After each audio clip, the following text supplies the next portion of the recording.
आरव को यह हवेली इसलिए खींच लाई है क्योंकि उसके पिता कभी यहाँ रहते थे। बचपन से उसने सुना था कि इस हवेली में एक ऐसा राज है जिसकी वजह से उसका परिवार धीरे धीरे टूट गया। गांव वाले इसे मनहूस हवेली कहते हैं, लेकिन आरव के लिए यह सच तक पहुंचने का दरवाजा है।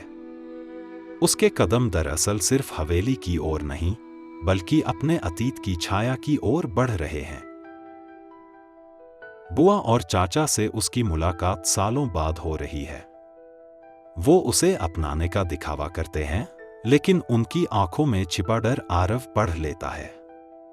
खाने की मेज पर हर शब्द तौला हुआ है। वे जानते हैं कि आरव हवेली में क्यों आया है, और यही उन्हें बेचैन कर रहा है। थाली में चम्मच की आवाज सिर्फ चुप्पी नहीं तोड़ रही, बल्कि उस रिश्ते में दरार दिखा रही है जो ऊपर से संभला हुआ लगता है। लाइब्रेरी हवेली का सबसे पुराना हिस्सा है। यह वही जगह है जहां कभी आरव के दादा बैठकर परिवार की इज्जत और जमीन के फैसले लिया करते थे। लेकिन आज यहां एक छिपा हुआ गलियारा है, एक रास्ता जिसने परिवार की सच्चाई को दफन रखा।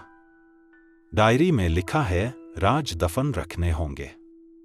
यह सिर्फ एक वाक्य नहीं, बल्कि उस खून खराबे की गवाही है जिसे पीढ़ियों ने मिलकर दबा दिया। यहां से आरव को पहली बार महसूस होता है कि वो अकेला नहीं है, कोई अदृश्य ताकत उसे रोकने की कोशिश कर रही है। हवेली से लौटते समय आरव को लगता है कोई उसका पीछा कर रहा है।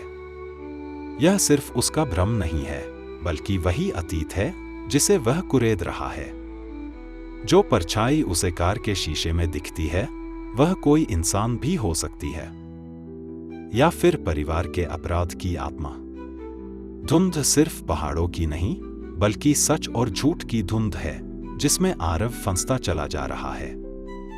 तहखाने में मिले सबूत बताते हैं कि आरव के परिवार ने एक हत्या छुपाई थी। यह हत्या सिर्फ गुस्से या लालच की नहीं थी, यह उस इज्जत के नाम पर की गई थी जिसे बचाने के लिए कई जिंदगियां बर्बाद हुईं। दरवाजा अचानक बंद हो जाना इस बात का संकेत है कि सच तक पहुंचना आसान नहीं होगा।